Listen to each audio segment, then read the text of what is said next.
Hello বন্ধুরা, welcome to Moss mix and match. আজকে আপনাদেরকে আমি একটা কুইক ফাস্ট, যা বলা যায় চট জলদি একটা ব্রেকফাস্ট রেসিপি করে দেখাবো। খুব হেলদি, যেটা আপনারা চাইলেই বাচ্চাদেরকে টিফিনে করে দিতে পারেন। এই রেসিপিটার নাম হচ্ছে ব্রেড রোল। চলুন দেখা যাক কিভাবে বানাচ্ছি আমি।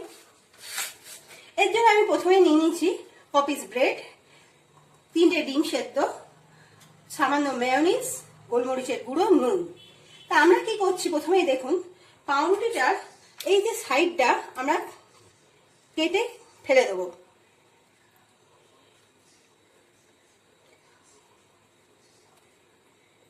এইভাবে আমরা পাউরুটিটা পুরো পিসটা কেটে নেব। এইভাবে প্রত্যেকটা পাউরুটিকেই আমরা পিস কেটে নেব। আমরা দেখতেই পাচ্ছেন পাউরুটিগুলো প্রত্যেকটা এভাবে সাইডগুলো ওদের কেটে নিয়েছি। এবার আমি ডিমে চলে যাই। ডিমের মধ্যে স্বাদ অনুযায়ী প্রথমে আমি দিয়ে দিচ্ছি কিছুটা নুন। নুন দেওয়ার পরে আমি এর মধ্যে দিয়ে দিচ্ছি কিছুটা, মোটামুটি 1 চামচের মতন গোলমরিচ গুঁড়ো, 1 চামচ গোলমরিচ গুঁড়ো। আর এখানে আমার রয়েছে মেয়োনিজ। এই মেয়োনিজটা আমি এতে দিয়ে দিলাম। 1 চামচের থেকে সামান্য একটু বেশি হবে আমার মেয়োনিজটা। আমি মেয়োনিজটা দিয়ে দিলাম। এবার এই ম্যাশারের সাহায্যে আমরা পুরো ডিমটাকে ভালো করে মাখিয়ে নিচ্ছি, গুঁড়ো করে নিচ্ছি।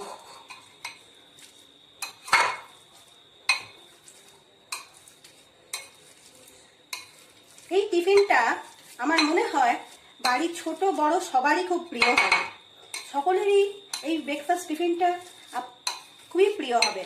আর এই টিফিনটা আপনার মন করলে সন্ধ্যাবেলা ইভিনিং স্ন্যাক্স হিসাবেও চা বা কফির সঙ্গে ভালোই চলবে। দেখুন আমি ভালো করে এটাকে মাখিয়ে নিয়েছি। ডিমের একটা ফিলিংস তৈরি করে নিলাম। এমন কিছু হেভি রিচ জিনিস দিইনি, যার জন্য সবাই এটা খেতে পারবে। এবার আমি নেক্সট স্টেপে যাব। আমরা পাউরুটিটাকে প্রথমেই হালকা একটু জলে ভিজিয়ে নিয়ে জলটা ভালো করে হাত দিয়ে হালকা করে চেপে চেপে জলটা বের করে দেবো। এবার বের করে দেওয়ার পর বেলুনের সাহায্যে একটু প্রেস করে নেব। প্রেস করে নিয়ে আমি এর মধ্যে এই যে ডিমের ফিলিংসটা রেখেছি, এটা ঠিক একটা সাইডে কিছুটা দিয়ে দিই। ডিমের ফিলিংসটা দেওয়ার পর আমরা ঠিক ওপর পাটটা এর মাথার উপরে আস্তে করে চেপে ঠিক ভালো করে দুটো এন্ডকে দিয়ে দেবো, যাতে না ডিমের কুসুমটা বেরিয়ে যায়, ভেতরে আমার কুটটা বেরিয়ে যায়। ব্যাস, দেখুন একটা রোলের শেপ এসে গেছে। এইভাবে আমি আর একটা করে নিই। তার আগেই আমি এখানে দেখাই, আমি তেলটা মিডিয়াম আছে হিট হতে দিয়েছি। তেল আমার গরম হচ্ছে, আমি ততক্ষণে আর একটা আপনাদের করে দেখাচ্ছি। সেম এক প্রসেস। এইভাবে পাউরুটিটা একটু ভেজাবো, হালকা হাতে এটাকে চিপে নেব। চিপে নিয়ে বেলুনের সাহায্যে একটু ওকে প্রেস করে নেব। প্রেস করে নিয়ে দেখুন আমি হালকা করে প্রেস করে নিয়েছি। প্রেস করে নিয়ে একইভাবে আবার ডিমের ফিলিংস এর মধ্যে দিয়ে দিলাম।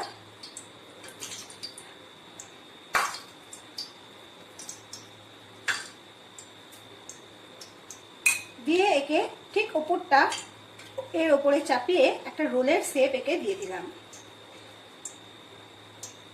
এই টিফিনটা খুব তাড়াতাড়ি করা যায়। এইভাবে আমি প্রত্যেকটাকে করে নিই।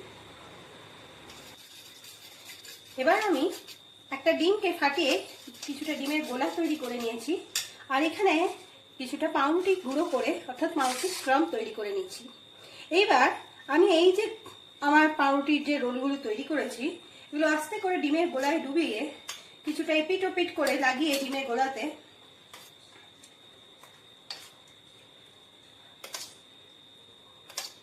দেখতেই পাচ্ছেন কিভাবে আমি লাগিয়ে নিলাম ডিমের গোলায়। এবার এগুলোকে আস্তে করে তুলে আমি পাউরুটি স্ক্রাম্বের মধ্যে এটা একটু রোল করে নেব।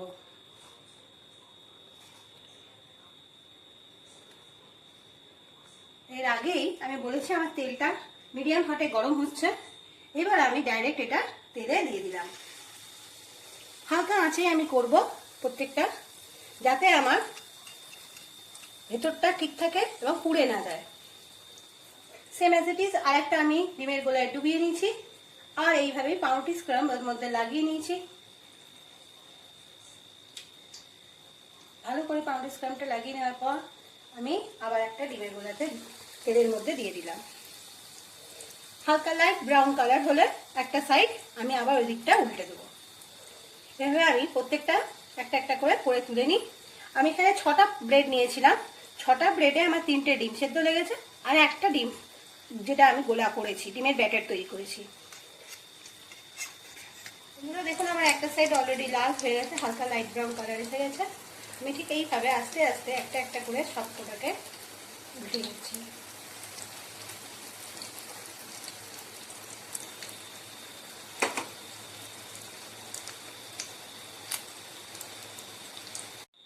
দেখুন বন্ধুরা কি সুন্দর ক্রিস্পি ডেলিশিয়াস একখানা ব্রেড রোল আমার তৈরি হয়ে গেছে। প্রত্যেকটা ব্রেড রোলই কিন্তু খুব সুন্দর হয়েছে, খেতেও খুব মজাদার হবে, আমি বুঝতেই পারছি।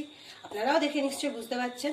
এই ব্রেড রোল আপনি শর্ট করে বানিয়ে ঘরে অতিথি আসলেও তাকে দিতে পারবেন, বাচ্চাদের ব্রেকফাস্ট হিসেবে দিতে পারবেন, নিজেরাও সবাই মিলে টিফিন করে খেতে পারবেন। Thank you. আমার বানানো রেসিপি আপনাদের সবার কেমন লাগলো নিশ্চয়ই জানাবেন। আবার আমার নানান রকম রেসিপি আপনাদেরকে করে দেখাবো। আমার চ্যানেলটাকে অবশ্যই লাইক, শেয়ার ও সাবস্ক্রাইব করবেন। ধন্যবাদ।